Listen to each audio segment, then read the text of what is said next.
Music connects us. We listen to it, play it and enjoy it. But it can also be very beneficial to your brain and that of people with brain-related issues.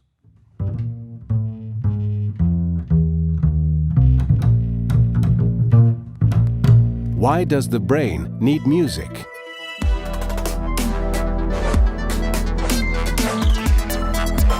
This is the University of the Netherlands.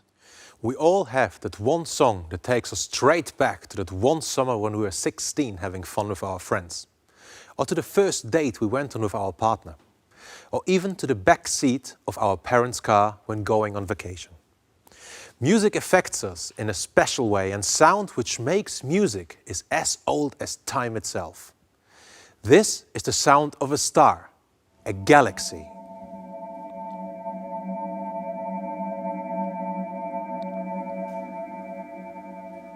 And every star has its own unique sound, which can be traced back to the beginning of our universe. Today, I would like to tell you a little bit why music affects us in such a unique way.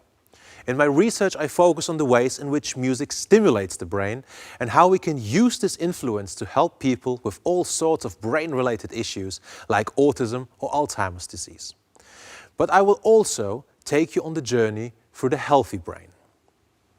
One of the things which makes music so special is that it engages our entire brain. When we look at the brain, when somebody is listening to music, we see that it activates all areas in the front, on the left, the right, even the back, as well as the center and all over. So let us take a closer look at this video where you can see different angles of the same brain.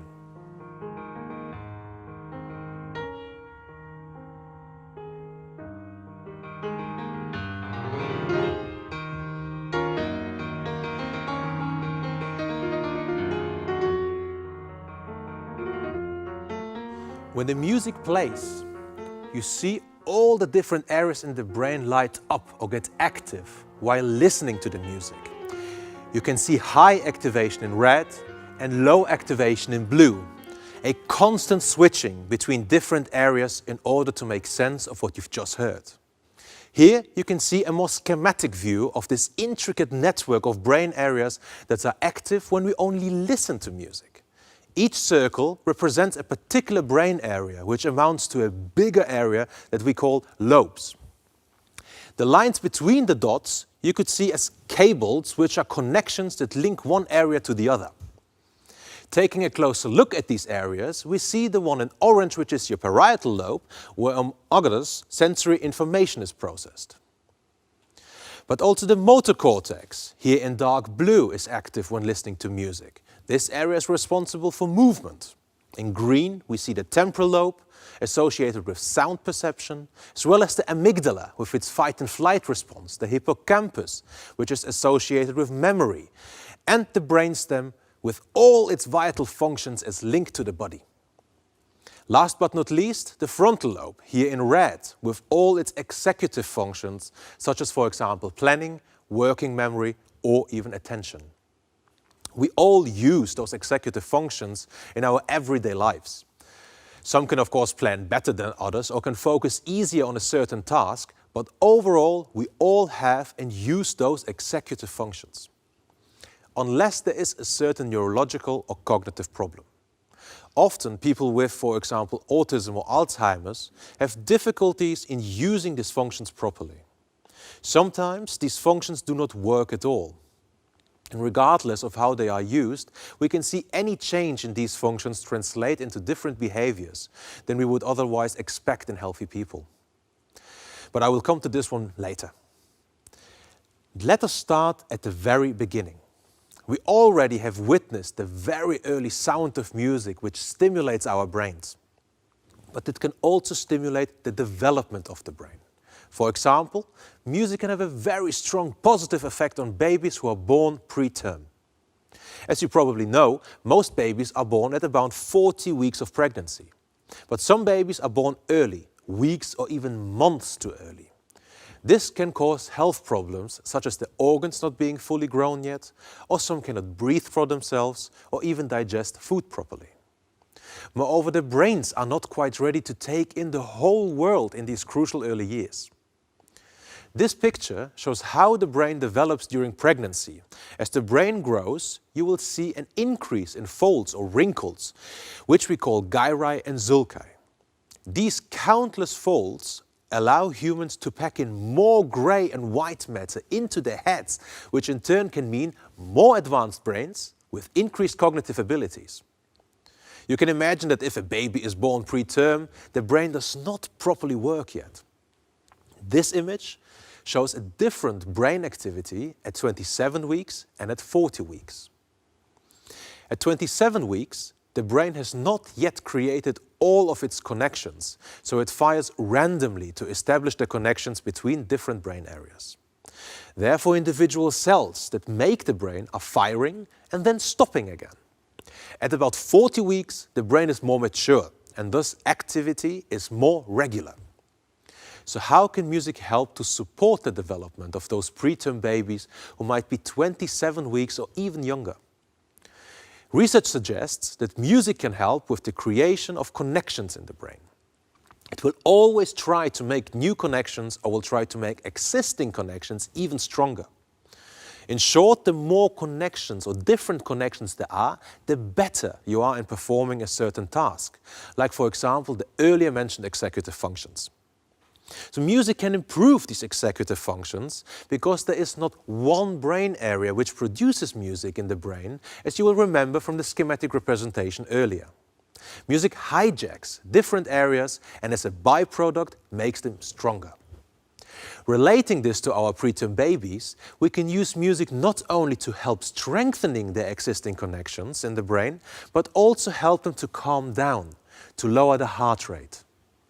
Preterm-born babies will always spend some time in an incubator, which is in a hospital at the intensive care unit. Such a unit can be a very stressful environment with different beeping sounds or other hissing noises from machines which are completely new to the baby brain.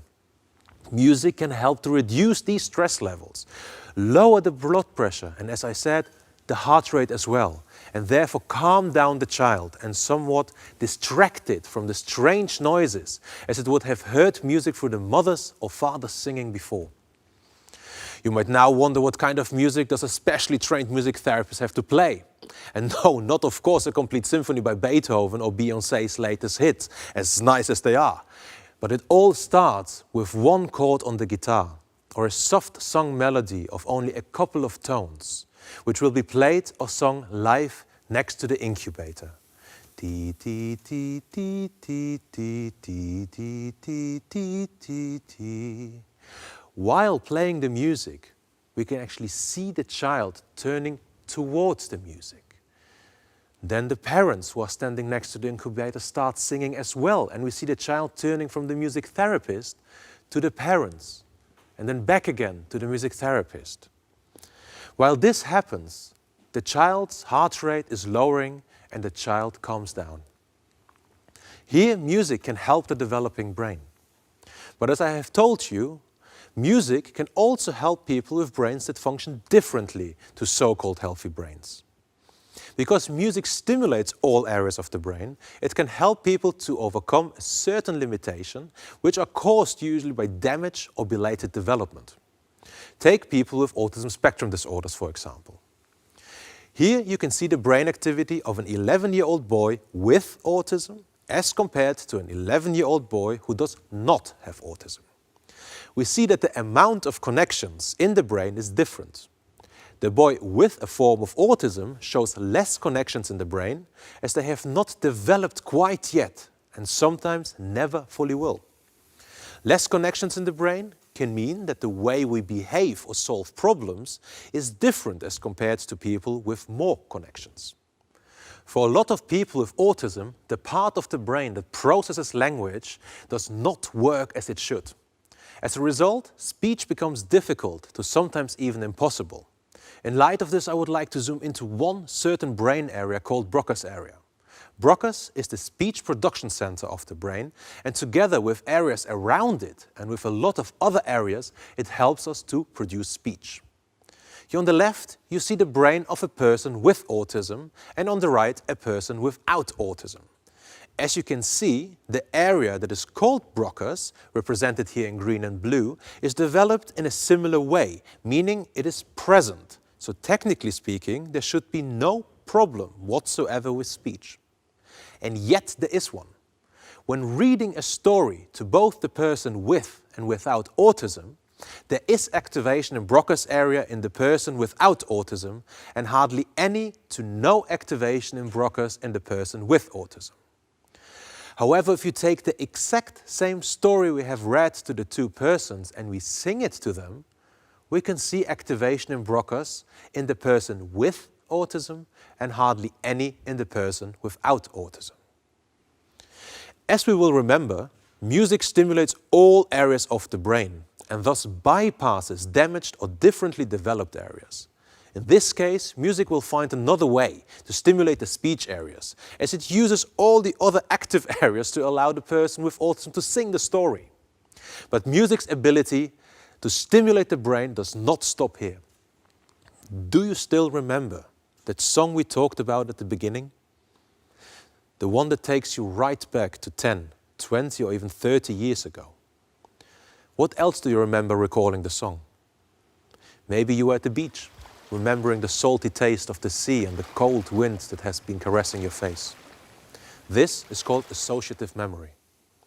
Music calls on your associative memory in a particularly powerful way because it triggers all brain areas and networks, so you can also recall a memory, an emotion, or even a feeling. This associative attribute of music can help to stimulate cognition and behavior in persons with, for example, Alzheimer's disease. People with Alzheimer's struggle with accessing the memories and using large parts of the brains. As we can see here, the brains actually shrink in size, therefore losing a lot of their connections and firing power. This results in limitations in using the brain to its full potential. But when playing music, and this accounts mainly for people suffering from Alzheimer's disease, which is just one form of dementia, there is one part in the brain that is seemingly not touched by the disease, the supplementary motor area. This area, among other functions, has a direct link from, for example, moving your fingers over the keyboard of a piano to the part of the brain that is called the hippocampus, where it accesses all sorts of memories as well as those related to music. Once this is triggered, the other still functioning brain areas are activated through the music and all different networks stimulated, resulting in an unlikely behavior. The following will show an elderly woman with severe Alzheimer's disease. She could not remember where she lived and even sometimes her name.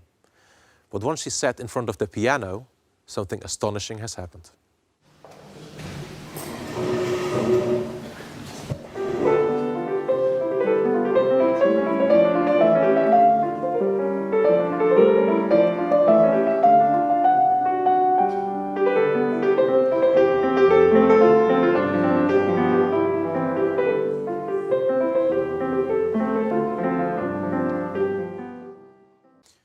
By listening to or playing music, people with Alzheimer's can access memories they would otherwise struggle to access. And because of the associations with a particular music, they can remember the sights, smells, and other sensations that went along with that music. Music stimulates the brain through different associations, allows them to recall a particular memory, like playing the piano, for example, or even the last time they have danced with their sweetheart at the first college ball when they were 18 years old. It is truly amazing what music can do for people who suffer from certain brain-related problems. But music is not just helpful for people who suffer from disease. It can also help the healthy brain. Take, for example, how music can regulate our emotions. As humans, we know very well which music to play when we are sad to become even more sad. Music can connect us while listening to the same artist during a concert, giving us a sense of community, triggering emotions and memories. Music seems to be an interwoven part of our being. It makes us who we are, who we want to be, and how we want to perceive by and interact with others. It is truly multidisciplinary and personal at the same time. When we talk about this, it is important to realize that we should not discriminate against music. Every genre has its beauty, and challenging your brain with different forms of music will benefit you in the long run. So stop listening to the same music every day and see whether you can find something that you would never dream of listening to. Find your unlikely ally. We started this lecture with the question, why does the brain need music? We have learned that music will help you make new connections in the brain. It will challenge existing links already made and strengthen them, or even help you learn something completely new. The more different things you listen to, the more your brain will learn and translate this into other abilities like the mentioned executive functions. So whether you have a healthy brain, a sister or brother with autism, or a grandparent of Alzheimer's disease, go out there and listen. Listen alone or together. Be curious and maybe even learn to play an instrument. It is never too late. Thank you for your attention.